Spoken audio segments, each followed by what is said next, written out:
Muy buenas noches, estimados hermanos y amigos que nos siguen en nuestra plataforma de YouTube y los que de manera personal pues nos han expresado lo edificante que ha sido estos contenidos que venimos nosotros realizando a favor del pueblo cristiano y de todas esas personas que aún todavía no han dado el paso, pero que se sienten identificados con nosotros. A ellos, pues, nuestra más infinita gratitud. También, como es de costumbre, felicitar al doctor Saviñón por el espacio que nos concede, su trato afable y amable, y que nos distingue cada vez que tratamos, que conversamos. Hemos tenido algunas actividades juntos en la televisión y hemos compartido. Pues bien, sin más preámbulo, queremos continuar con el tema sobre los apologistas.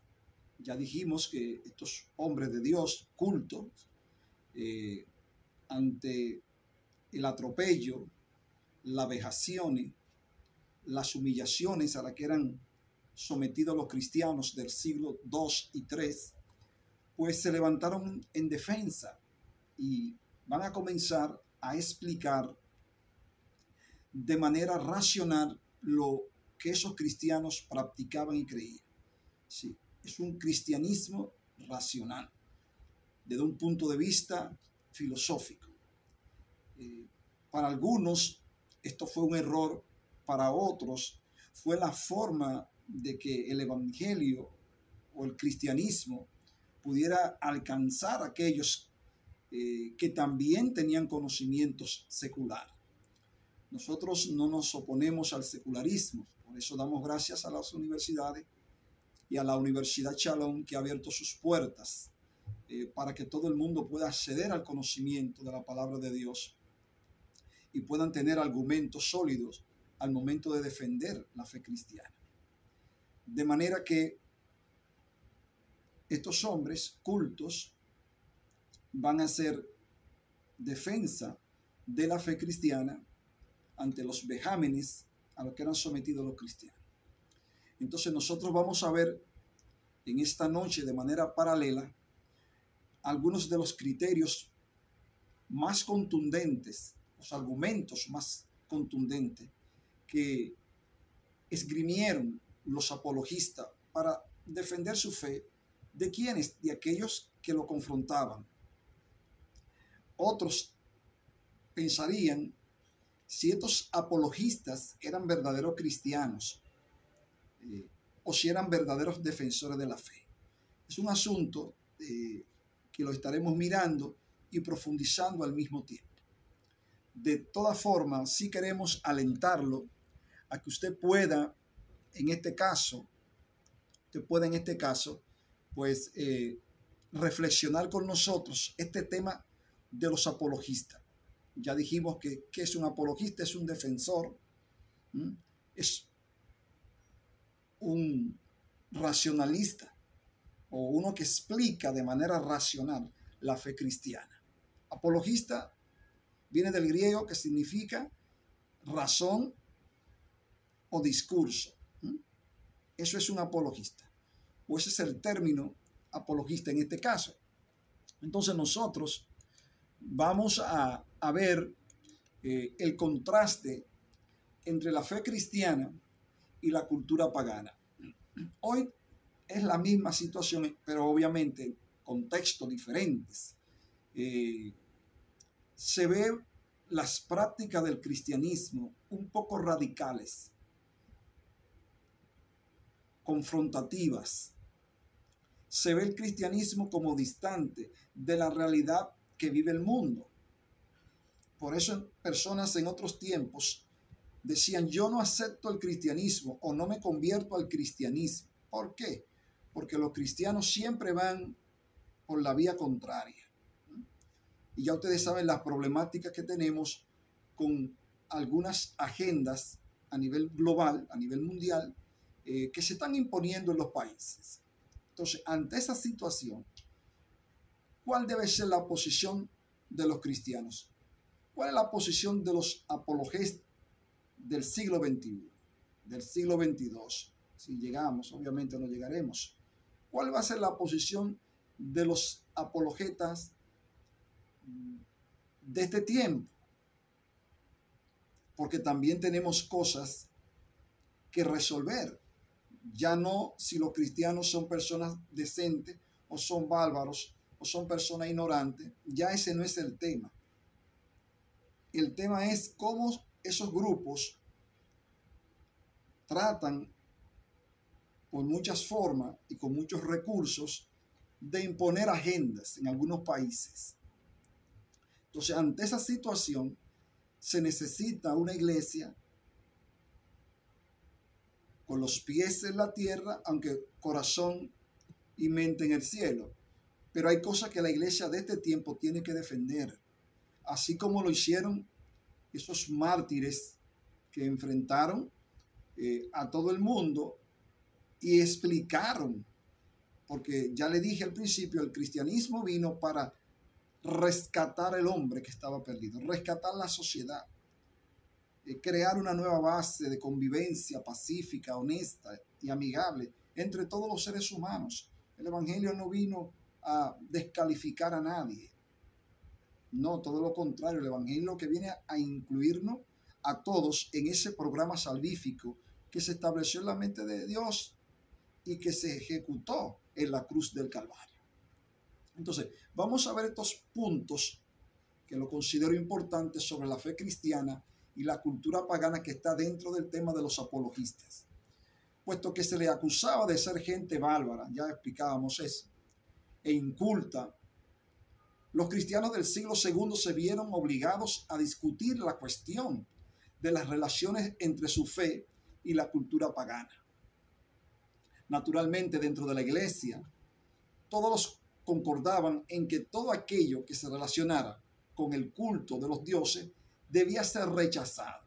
Es un punto que los cristianos siempre estuvieron claros. Hay cosas que no pueden ir en contra de los principios sagrados, ni mucho menos lo que Dios le ha explicado y ha demostrado fehacientemente a través de la naturaleza, a través de la misma manifestación humana.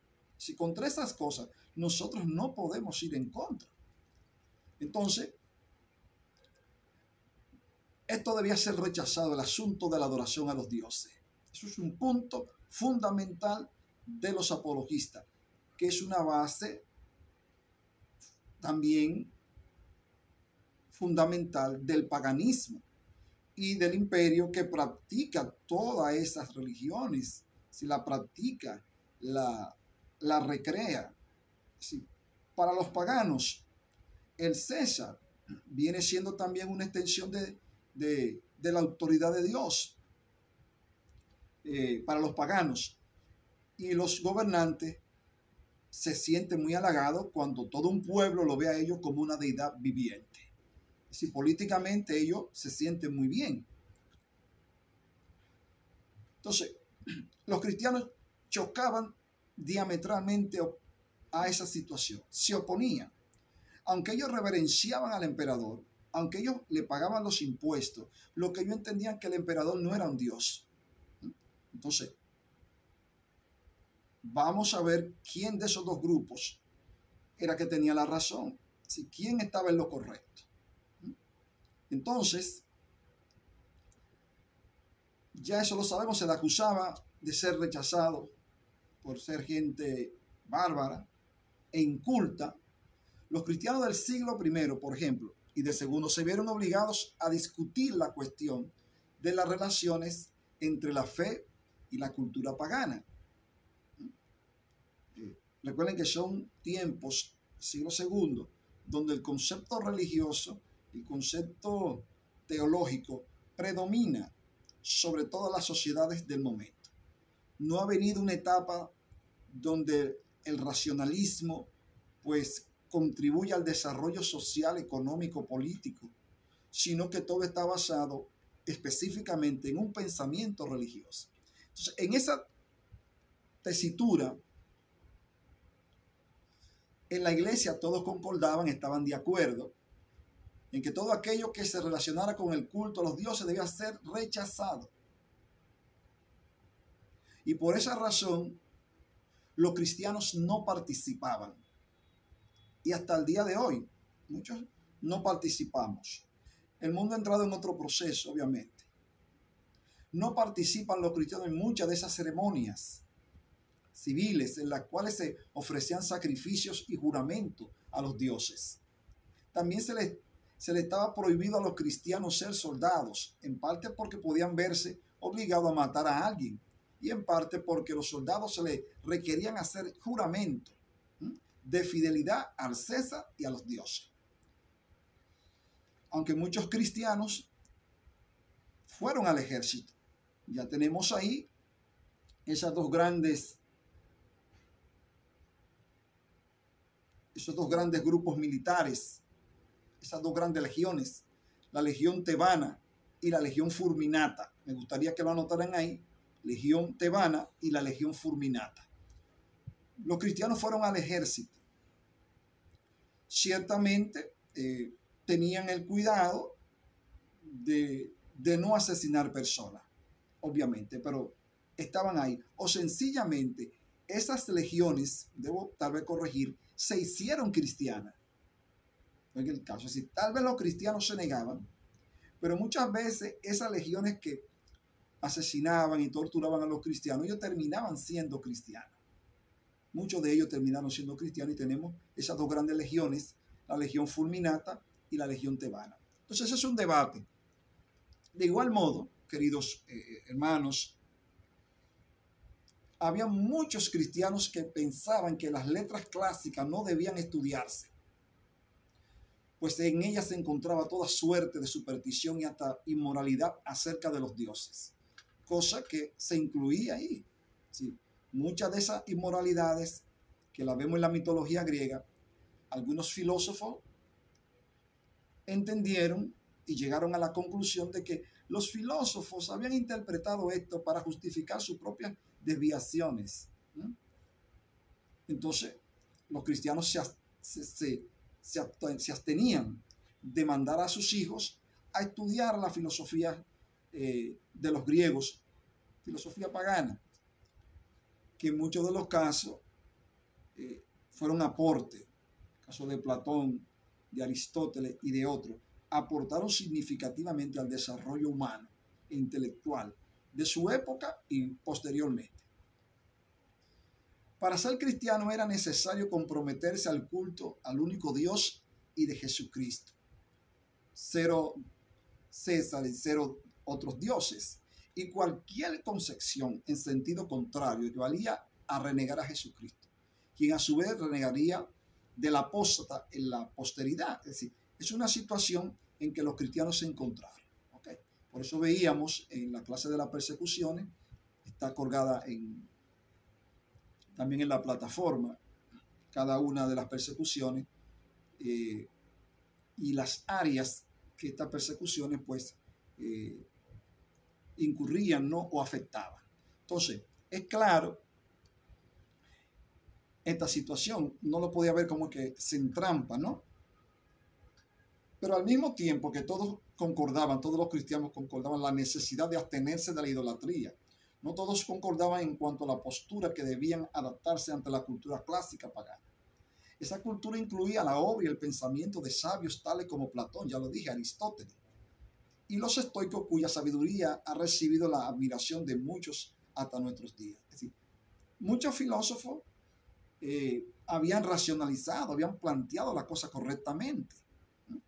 No podemos decir que tal vez Dios, en su inmensa misericordia, no había trabajado con algunos de sus griegos o había hecho un planteamiento correcto. Porque ustedes saben que la verdad de Dios está diseminada por todos los lugares. Dios puede tratar con una persona, aunque no sea cristiana, a escribir cosas profundas de Dios. Si no podemos negar que hay gente que ha aportado cosas que nos sirven a nosotros hoy como cristianos y les sirven a la humanidad. Si no podemos pensar eso no es cristiano porque no lo escribió un teólogo, o no lo escribió un pastor, o no lo escribió un ministro. No, el conocimiento está disponible de todo aquel que lo busca. Y más si lo hace de una manera sencilla, ¿no? Y queriendo edificar a todo el mundo. Entonces, esa cultura incluía la obra y el pensamiento, como le dije, de Platón, Aristóteles y otros filósofos que aportaron de una manera muy significativa a la humanidad. Aceptarla podría parecer como una concesión al paganismo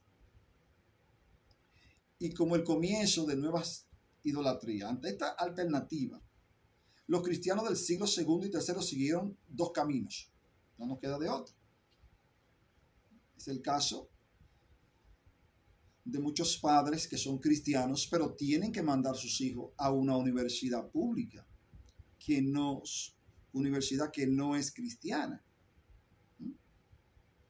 Muchas de las universidades cristianas, o las que tenemos aquí en la República Dominicana, en su gran mayoría no, digo cristiano protestante, no evangélica, no tienen cierta carrera. En el caso de la medicina hay que ir a la Universidad Autónoma de Santo Domingo, hay que ir a INTE, a UTESA, otras universidades que tienen las condiciones para dar esa carrera.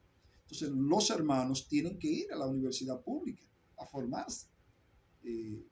Desde allá ellos tendrán la capacidad de defender su fe, pero tienen que ir a la universidad. Por muchos años aquí los cristianos no íbamos a la universidad, apenas nos hacíamos bachiller, porque de los púlpitos se les planteaba muchas veces que no se estudiara.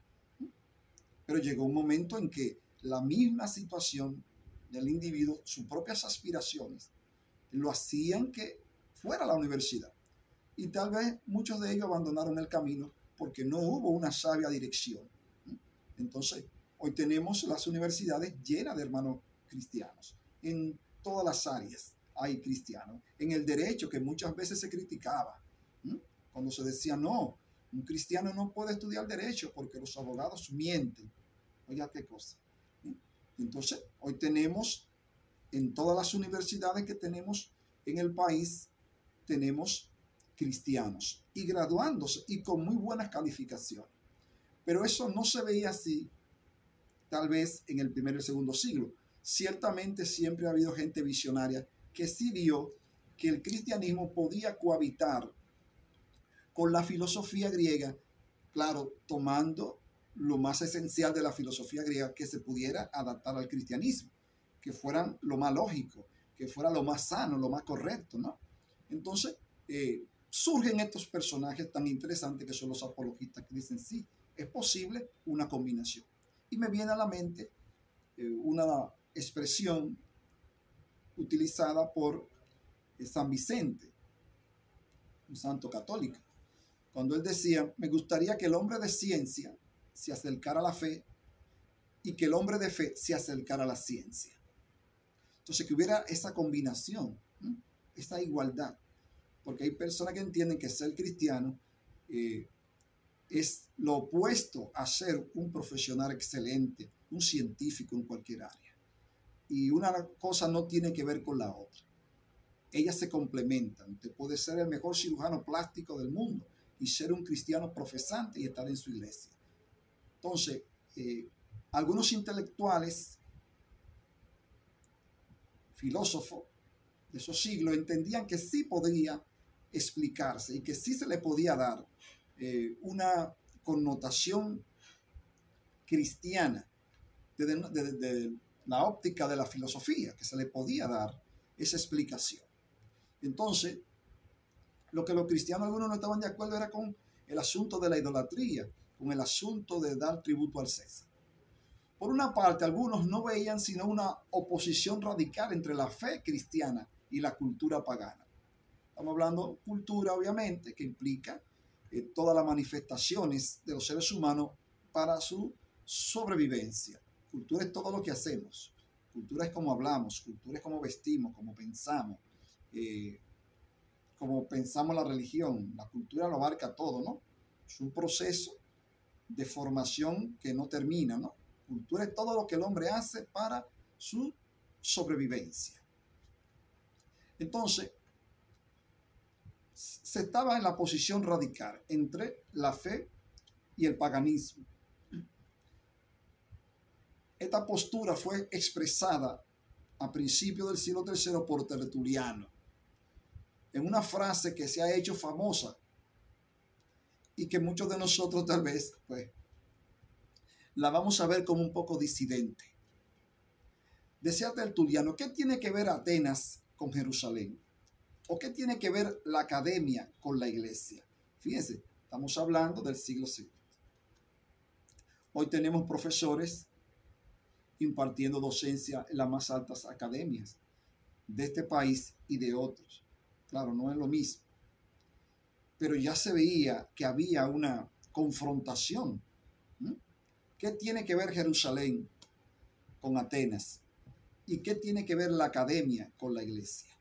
Eso es una pregunta que nosotros no se la hacemos a ustedes, queridos amigos que nos siguen, y a muchos líderes que por muchos años han echado a un lado la academia, el estudio, la formación, el deseo de que la gente se forme.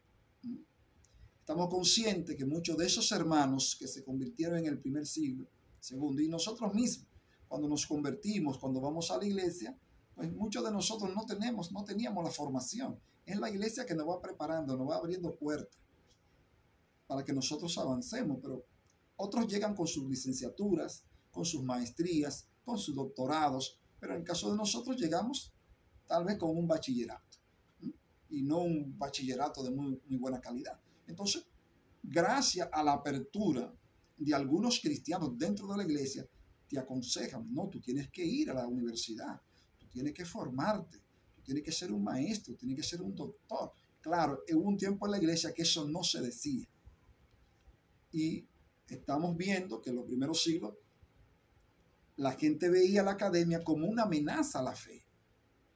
Pero ¿cuándo la academia se convierte en una amenaza a la fe? Sencillamente, cuando la gente no tiene buenos instructores en sus iglesias. Y también es un asunto individual. Si no podemos pensar o aplicar o hacer una exégesis incorrecta diciendo que las muchas letras te vuelven loco o las muchas letras matan, como quisieron decirle a Pablo. Entonces, es un asunto que los cristianos del segundo siglo tenían que manejar. Hoy todos los niños de las iglesias, y debe de ser de todo el país, tienen que ir a la escuela, a terminar su preparatoria, terminar su, como le decimos nosotros aquí, su escuela primaria, pasar a la secundaria e ir a la universidad, si las condiciones lo pueden y si el nivel intelectual del hermano lo permite. ¿Okay? Pero la iglesia siempre enfatizó en la educación, pero hay cosas que ahora nosotros la venimos viendo de otra óptica. Entonces quiero repetir, y me excusa, en el siglo III Tertuliano, ante la situación, si se debía aceptar algunos conceptos filosóficos en el cristianismo o si debía de explicarse desde esa óptica, Tertuliano dice lo siguiente, abro comillas, ¿qué tiene que ver Atenas con Jerusalén? ¿O qué tiene que ver la academia con la iglesia? Yo creo y pienso que se puede lidiar en esos momentos. Hay que ver lo que se enseñaba en esa academia, las cosas que se enseñan con respecto al cristianismo, con respecto a los mismos dioses, que ellos van a tratar de desmontar posteriormente. Tertuliano escribió, queridos hermanos, estas líneas que ya yo acabo de leerle y decirle, ¿no? Y mencionarle, porque como veremos más adelante, en su tiempo circulaban muchas tergiversaciones del cristianismo. Y él estaba convencido de que estas herejías se debían a que algunos habían tratado de cambiar la fe cristiana con la filosofía pagana. Ahí se entiende lo del cristianismo, ¿no? ¿De qué tiene que ver la iglesia con Harvard?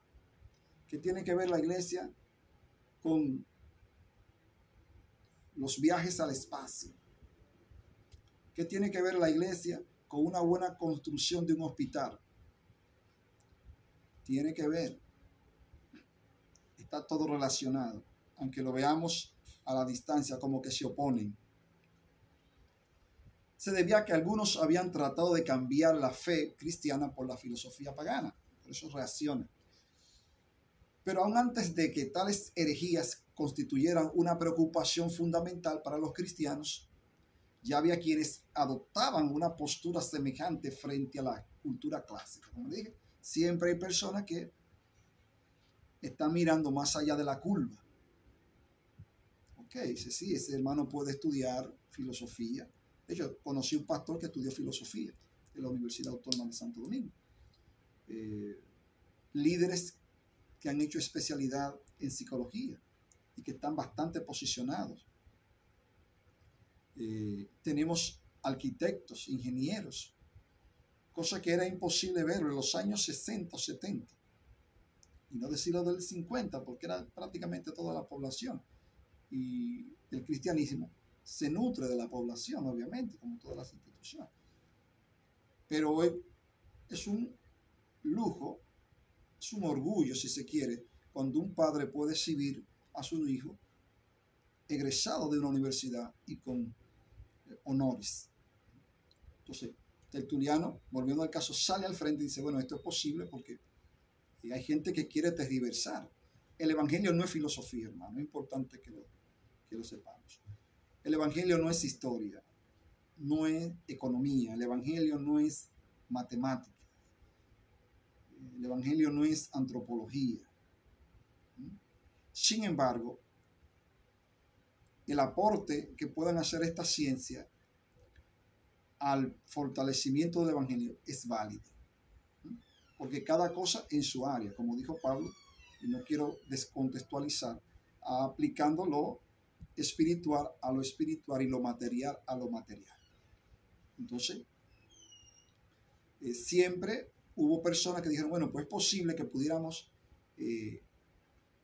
producir una mezcla, un maridaje, amalgamar aquí estas dos corrientes y así evitar que los paganos detraten a los cristianos, y que estos cristianos desde el punto de la filosofía puedan demostrarle a los paganos y a los filósofos que el cristianismo no puede ser lo peor, que el cristianismo vino a cambiar y a transformar estas sociedades que tal vez no lo podían hacer esas sociedades o ese conocimiento greco-romano.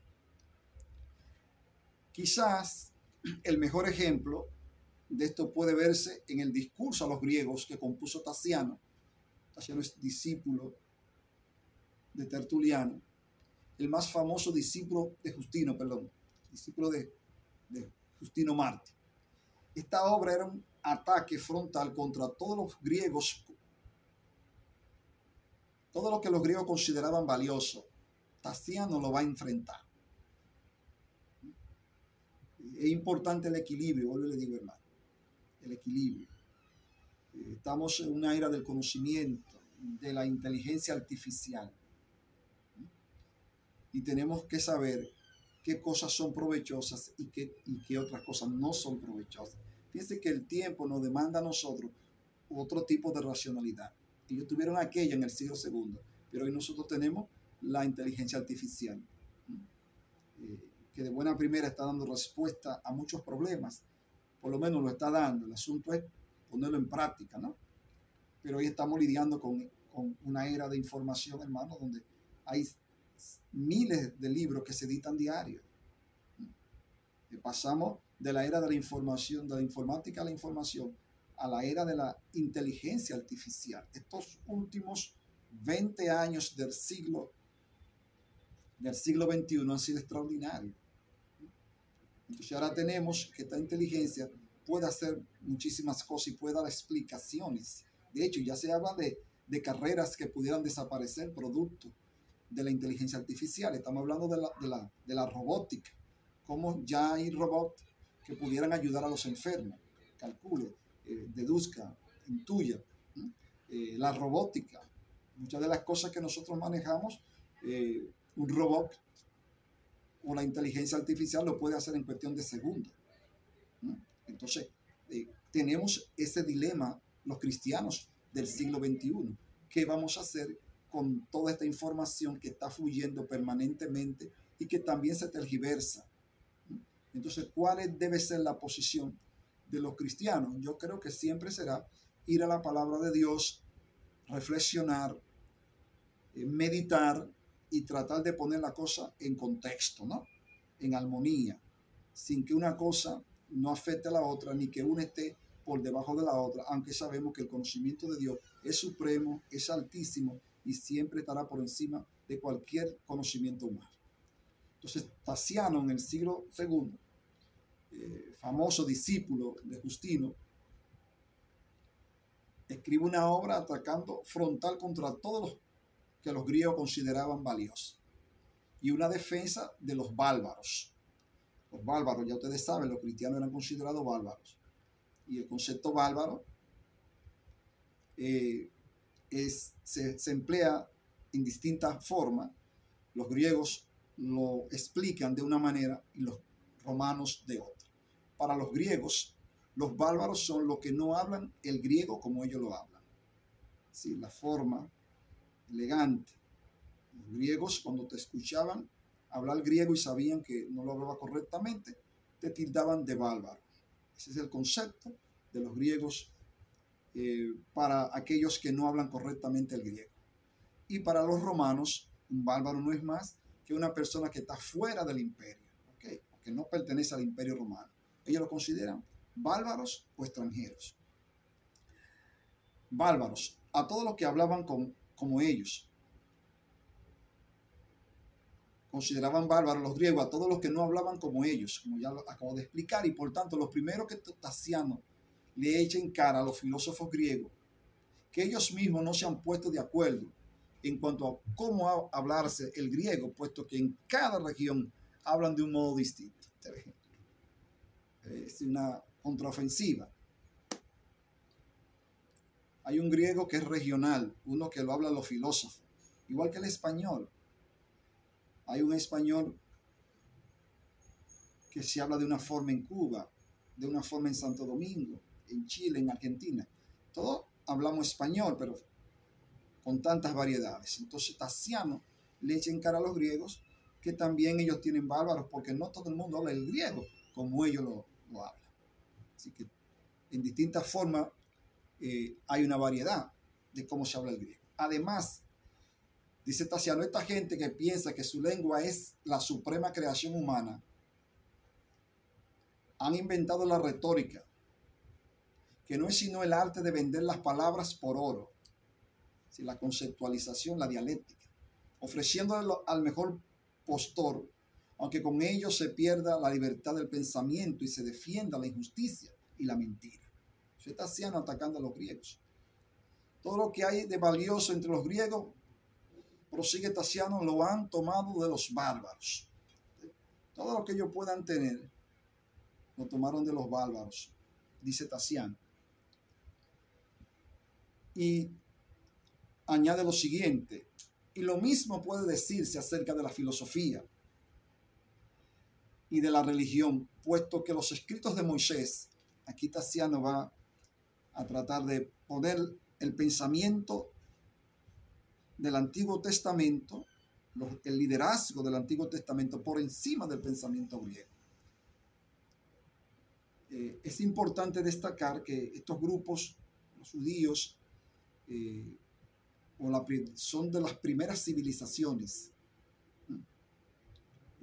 con que cuenta la humanidad, y la historia universal así lo demuestra. Entonces, Tasiano va a demostrarle a ellos que todo el pensamiento griego no es más que una réplica del pensamiento judío, de aquellos que ellos le llaman bárbaros. Entonces, afirma, y lo mismo puede decirse acerca de la filosofía y de la religión, puesto que los escritos de Moisés son mucho más antiguos que los de Platón. Eso es cierto, estamos de acuerdo. Y hasta más antiguos que los de Homero, estamos de acuerdo. Si de veras Homero y Platón eran personas cultas, según los propios griegos dicen, es suponerse que conocieron los escritos de Moisés. Muchos de esos dicen también que Moisés copió de los antiguos pueblos, porque hay que entender que las culturas se hacen préstamos culturales, es decir, el trasiego de información, movimientos de los mercaderes, siempre se mezcla.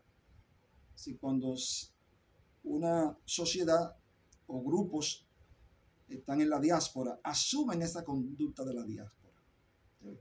Y cuando vienen a nuestro país, pues la explican, ¿no? O la recrean. Entonces, todas sociedades, de una manera u otra, hace préstamo. Siempre copiamos de una sociedad que en este caso es superior.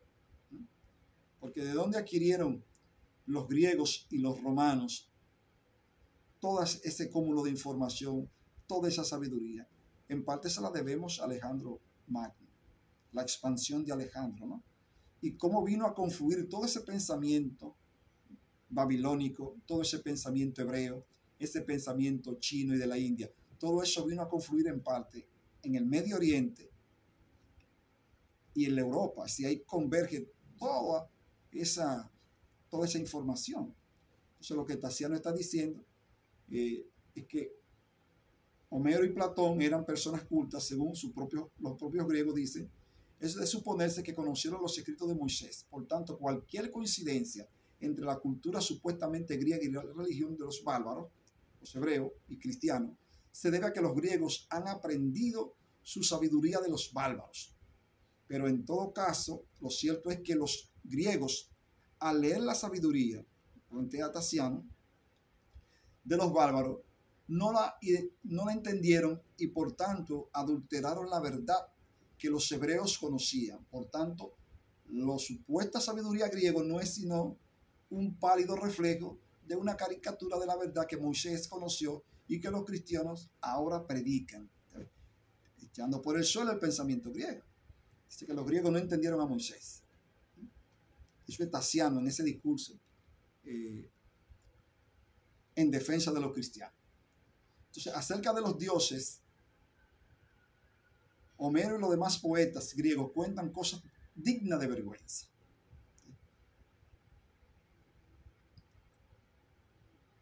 Lo que han leído, ¿no? La Ilíada, la Odisea.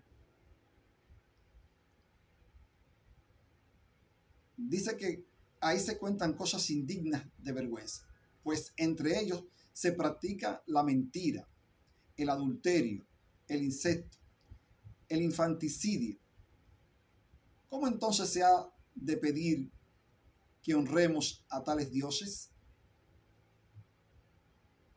Si son a todas luces inferiores a nosotros. Hablando del cristianismo, la figura del cristianismo, eso hay que entenderlo, el pensamiento.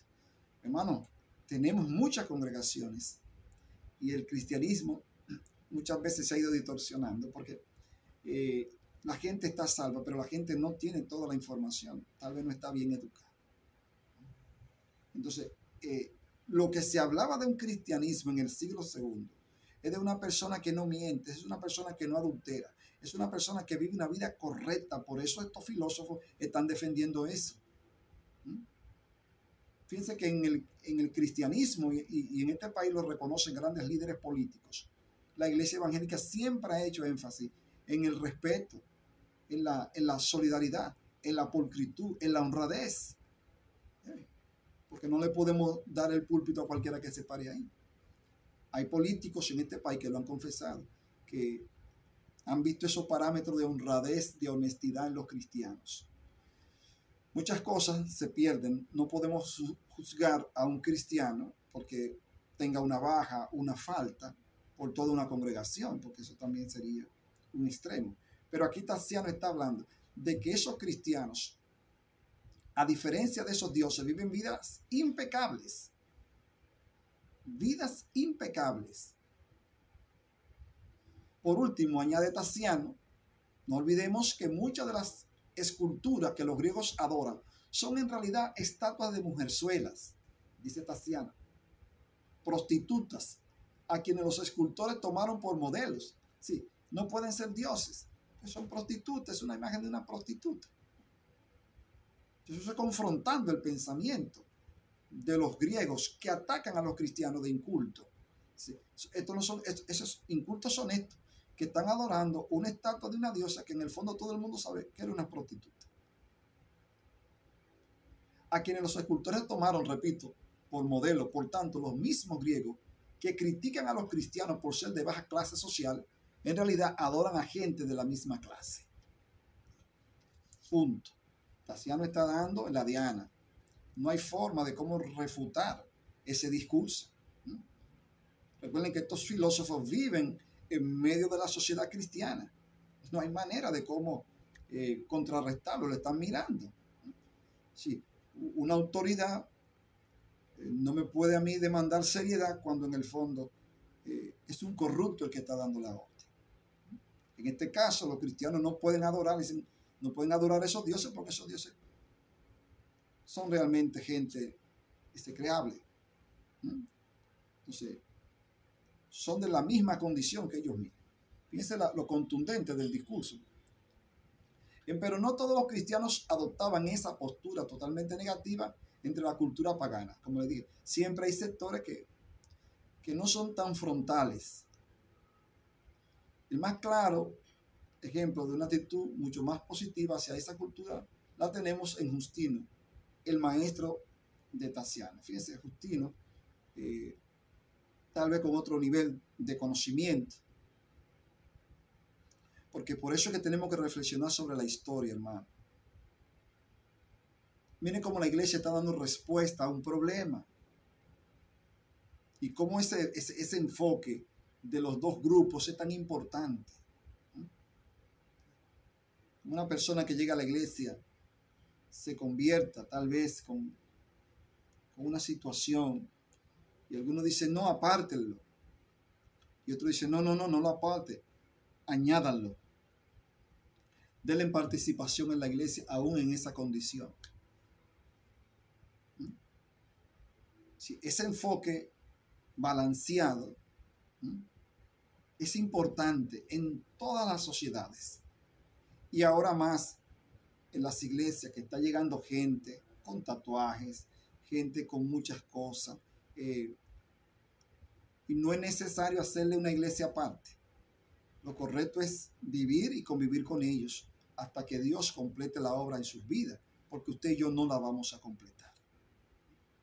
Entonces Justino, el maestro, tiene otro enfoque.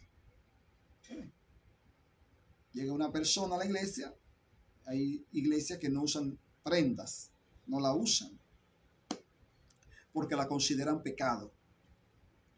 Pero llegan un grupo de familia que sí la usan, pero están consagrados, entonces ¿qué vamos a hacer con ellos? Bueno, no le dé chance, oportunidad, porque ellos tienen prendas. Entonces, es una situación. Justino, el maestro de Tatiano, es sin lugar a dudas, queridos hermanos, el más distinguido pensador cristiano de mediados del siglo II.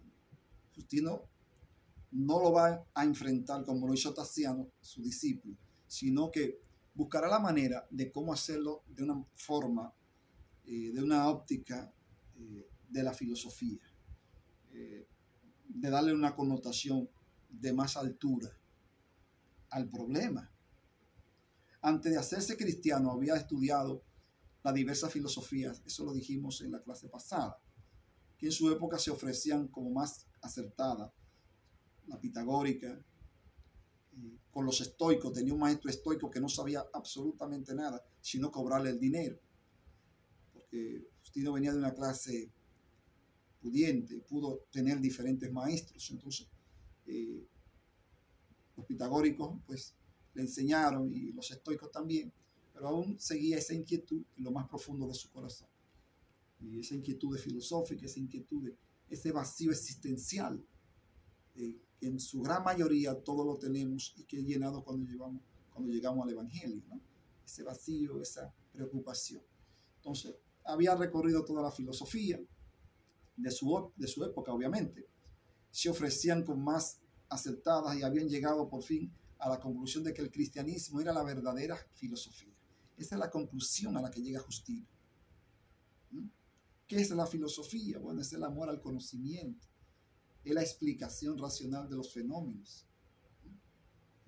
Y ya había estudiado a Platón, había explicado a Aristóteles, a Anaximandro, a todos esos filósofos, ya lo había estudiado a todos. Y aún persistía esa situación en él. Entonces, ese encuentro que tuvo, recuerden que él vivió en Éfeso, y después de Éfeso se muda a Roma, y allí pues tiene una escuela con sus discípulos. Entonces, en Éfeso tiene un encuentro con un anciano que le va explicando la razón por la cual esos cristianos están muriendo. El anciano es obviamente un cristiano que ha podido sobrevivir las persecuciones y le explica la razón por la cual esos cristianos están muriendo. Desde ahí entonces Justino se queda atrapado, enamorado del cristianismo y de la persona de Jesús. De la persona de Jesús. Es importante que sepamos eso. Entonces, él llega a la conclusión de que la verdadera filosofía no es la platónica, no es la aristotélica, ni las demás, sino que la verdadera filosofía, la forma de interpretar el mundo, la forma de vivir, es el cristianismo. Como vivían esos cristianos, era la forma en que las sociedades podían subsistir. Y eso lo va a explicar bastante claro Alcides, ese filósofo, que lo estaremos tratando de manera aparte. Un cristiano está formado para darle de comer a un enfermo, recibir a un extranjero, cosas que no eran tan bien vistas en esas sociedades que ellos vivían. El cristiano tenía que orar por sus enemigos, tenía que darle comida. Entonces él decía, pero es una forma muy diferente a lo que nosotros hemos aprendido. Recuerden que Platón sí tiene un concepto bastante claro de ese mundo ideal, de donde él plantea que todo lo físico es un ejemplo de lo que hay en el cielo, que en el cielo hay todo, todo lo que nosotros vemos aquí es prácticamente un reflejo de lo que hay allá. Entonces, una vida que tú no haces nada con apegarte a lo material, porque al fin y al cabo la vida real está en el cielo, en la presencia del Señor. Entonces, él está convencido de que Cristo es el camino, la verdad y la vida, y que es el cristianismo, como vivían los cristianos, era la mejor forma de vivir. Por eso muchos cristianos, lamentablemente, no estamos aportando ese grano de arena para que la gente vea que ser cristiano es más que visitar una iglesia un domingo en la mañana. Que ser cristiano es una vida de bienestar, de quietud interna, de devoción, de ayuda al prójimo, de perdón, de amor. Ese tipo de persona solamente la encontrábamos y la encontró Justino en los grupos cristianos del siglo II.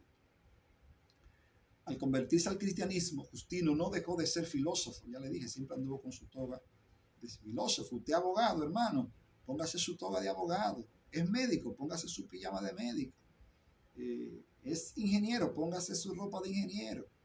Si tiene que ponerse su anillo de ingeniero, póngaselo, no se preocupe. Eso no es un problema para Dios, ni debe ser un problema para usted. Trabaja en una tienda, póngase el uniforme de la tienda. Hasta eso nosotros encontrábamos en tiempo problemas con el tipo de vestimenta cuando íbamos a un centro de trabajo. Al convertirse, Justino no dejó de ser filósofo, sino que se dedicó a hacer filosofía cristiana, a tratar de explicar todos los fenómenos del entorno y del conocimiento, tomando como punto de partida Cristo y el cristianismo. Y buena parte de esa filosofía consistía en descubrir y explicar las relaciones entre el cristianismo y la sabiduría clásica. ¿Cómo poderla unir? No como hizo Tasiano, que la separó. Dijo, no. Y también Tertuliano, que tiene que ver Grecia con Jerusalén. No tenemos que ver nada con eso. Somos grupos separados. Justino dice, no.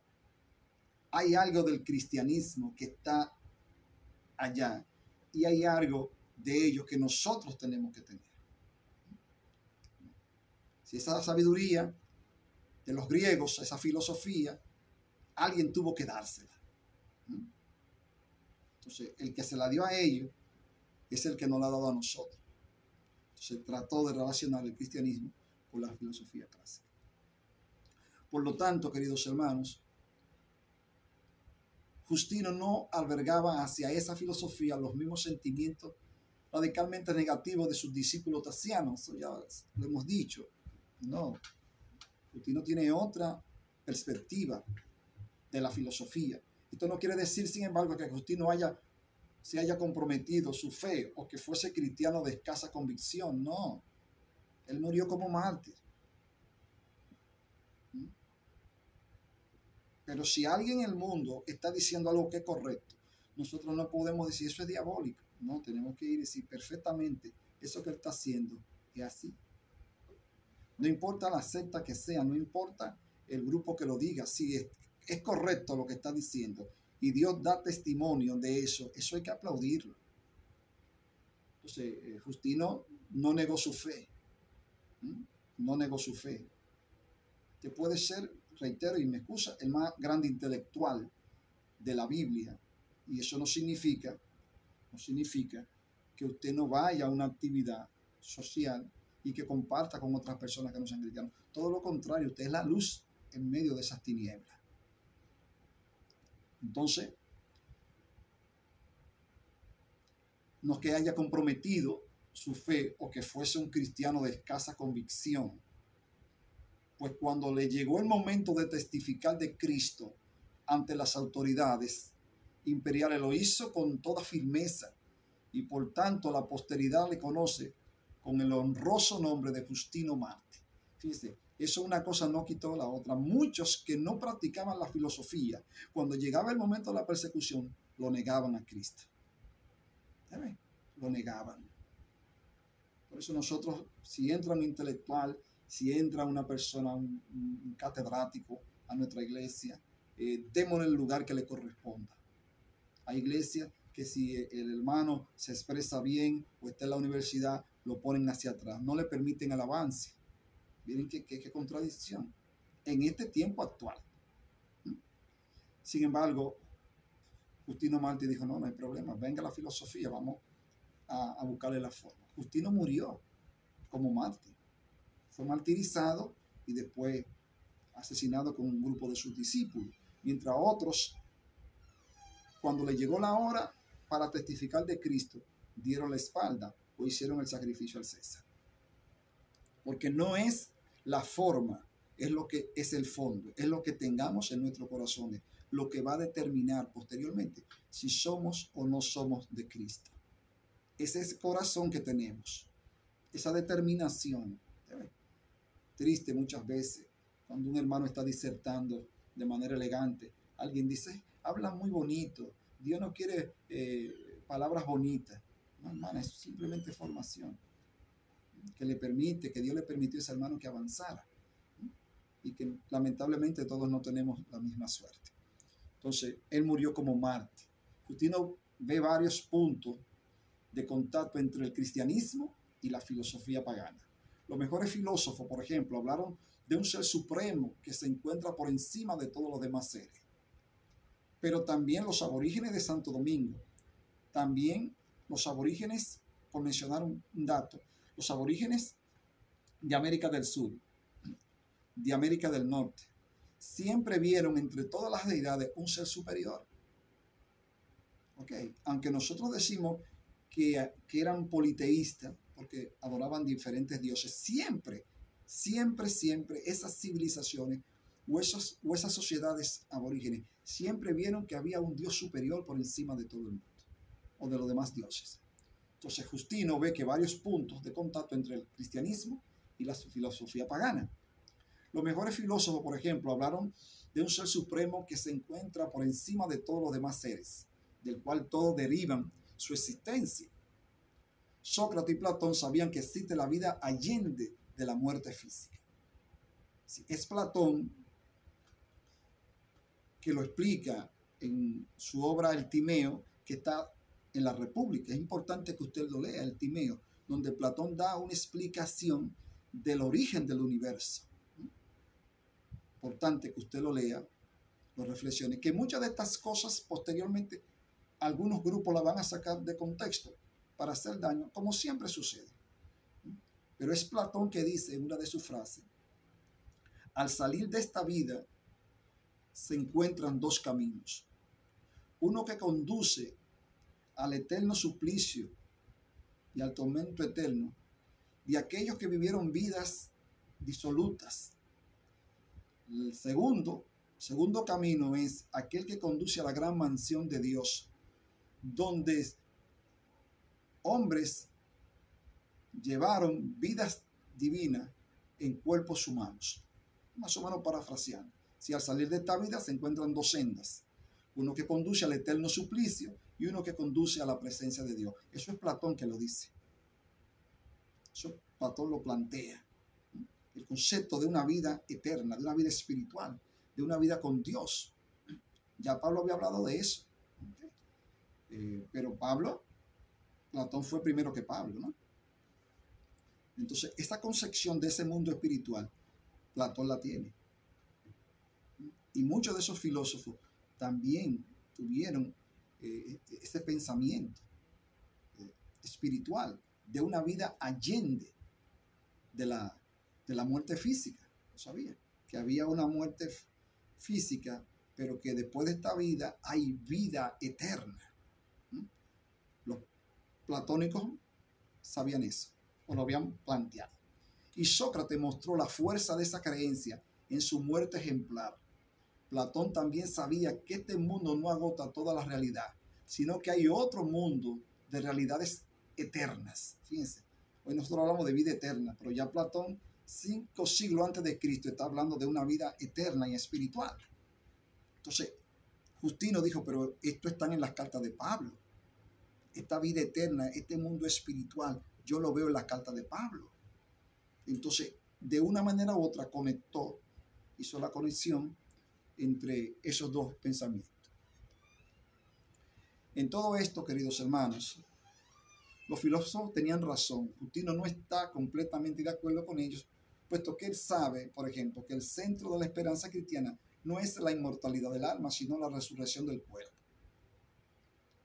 Pero a pesar de esta y otras diferencias, hay en los filósofos activos de verdad que no es posible explicar como una mera coincidencia. Es decir, sí, algunos filósofos tenían razón. Justino no está de acuerdo con muchos de ellos, ¿ok? Lo que plantean, pero en otras cosas sí coinciden. El centro de la esperanza cristiana no es la inmortalidad del alma, como planteaba Platón, sino la resurrección del cuerpo. Pero a pesar de esta y otras diferencias, hay en los filósofos activos de verdad que no es posible explicar como una mera coincidencia. ¿Cómo explicar entonces este acuerdo parcial entre los filósofos y la fe cristiana? Mira a ver en qué nosotros, en el caso de la medicina, ¿estamos de acuerdo con el trasplante de órganos? ¿Estamos de acuerdo con la bioética? Podemos ver eso positivamente, por ponerle un ejemplo, para no reñir una cosa con la otra. Sabemos que un hermano puede morir, pero vale la pena hacerle un trasplante, buscarle la alternativa para que el hermano viva unos años más o sencillamente dejarlo morir, como hacen algunos. Personas que necesitan una transfusión de sangre y que por alguna razón se le niegue y esa persona muera.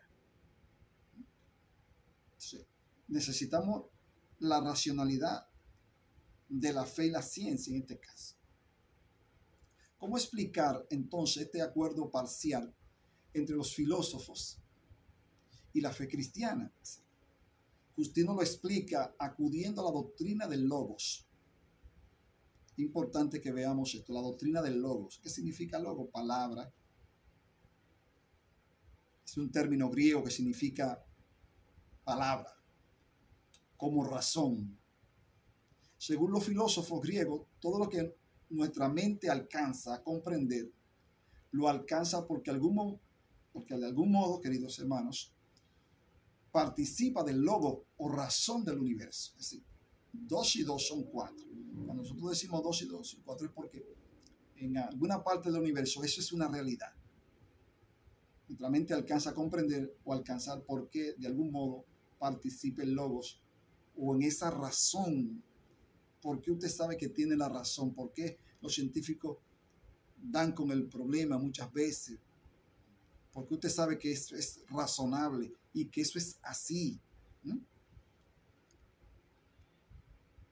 Por ejemplo, si podemos comprender que 2 y 2 son 4, esto se debe a que tanto en nuestra mente como en el universo existe un logos, un razonamiento o una razón, un orden según el cual 2 y 2 son 4. Sí, eso es indiscutible, hermano. Ahora bien, lo que los cristianos creen es que en Jesucristo ese logo, lo que creen los cristianos que es Jesucristo ese logo. Así que ese logro del razonamiento, que ese logro que nos permite comprender todo, ese logo es Jesucristo. O que en este logo, y esta es la palabra que aparece en el prólogo del cuarto evangelio, dice que ese logo, que ese razonamiento, que esa perfección se ha hecho carne.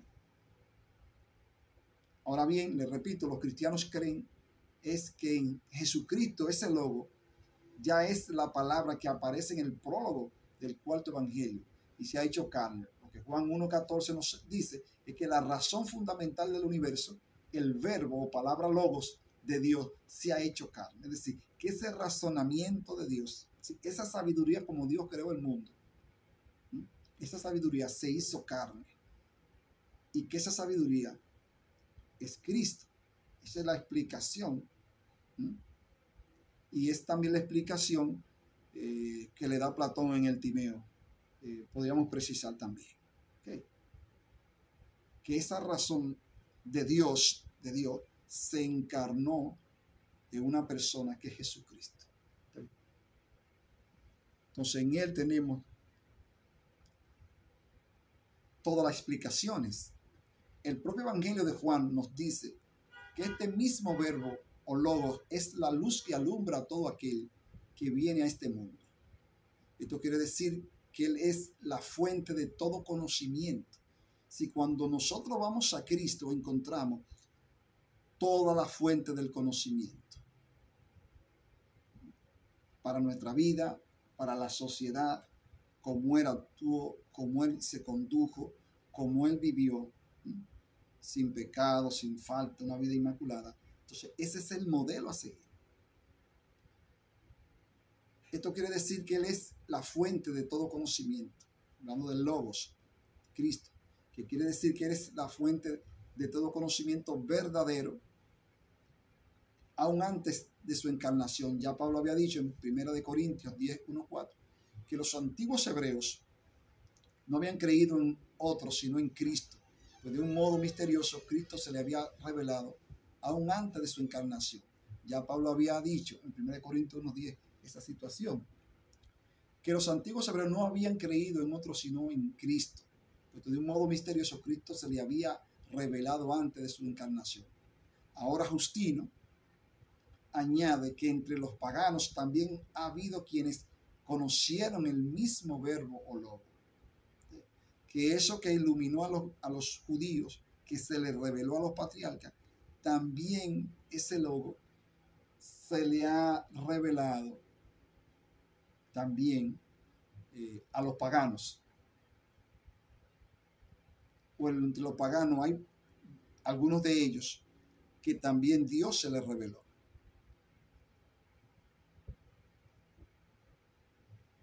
Si quiere, en parte, lo que hay de cierto en los escritos de Pablo se debe a que el verbo de Dios, el mismo verbo, que se ha encarnado en Jesucristo, se lo dio a conocer. Por tanto, en cierto sentido, Sócrates y Platón y los demás sabios de la antigüedad eran cristianos. Eso se ha cuestionado mucho, que Justiniano lo haya dicho. Es decir, que el que le reveló a Platón todo ese conocimiento, o parte del conocimiento verdadero que Platón dio a conocer, y esos filósofos, al igual que Aristóteles y Sócrates también, Sócrates en este caso, que partiendo de esa concepción filosófica y de ese conocimiento positivo y tan razonable de todo filósofo, por tanto, ellos eran cristianos.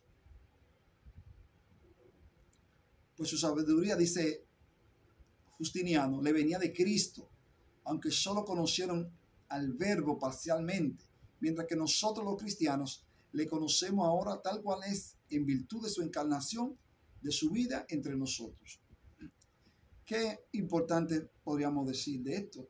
Siempre han existido personas inteligentes con razonamiento, y tal vez no son personas religiosas, porque el conocimiento viene de Dios y Dios se lo da a quien Él quiere. Entonces, algunos entienden que es un extremo lo que Justino está planteando, que partiendo del conocimiento que estos filósofos tenían y los demás sabios de la antigüedad, por tanto, eran cristianos. Él está perpetuando a Cristo desde más allá de su existencia humana. Si lo que nosotros conocemos como la vida eterna de Cristo, o su preencarnación, ¿no? Su preencarnación. Entonces, en virtud de esto, Justino dice, bueno, estos hombres, de una manera u otra, estaban iluminados por ese logo, por ese razonamiento. Partiendo de eso, esos hombres eran cristianos.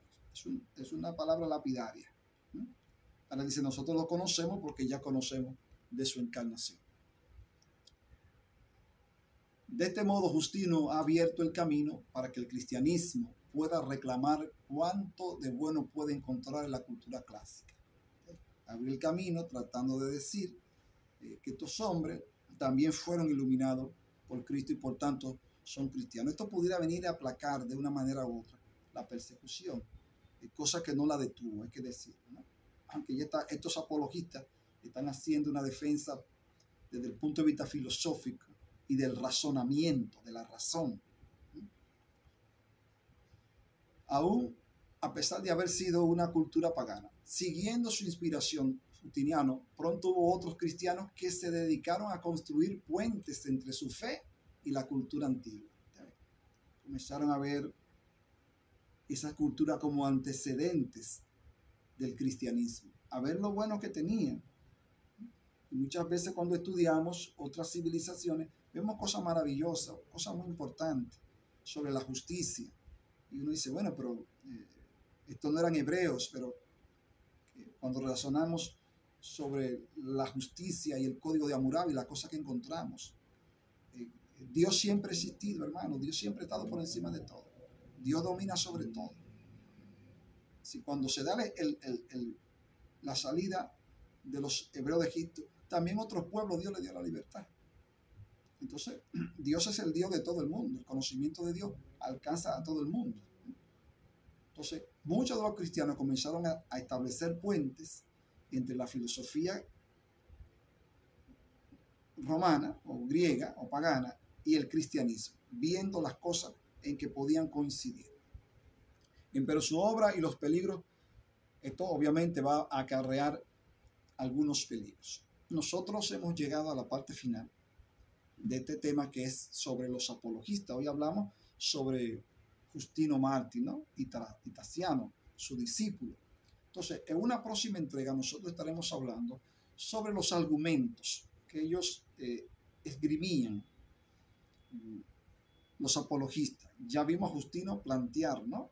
Esa relación del logos a Cristo como el logo, la palabra de Dios, la palabra que todo lo hace, el verbo encarnado, la sabiduría, ¿no? Y que esa sabiduría también se la dieron a los griegos y a los romanos. ¿Okay?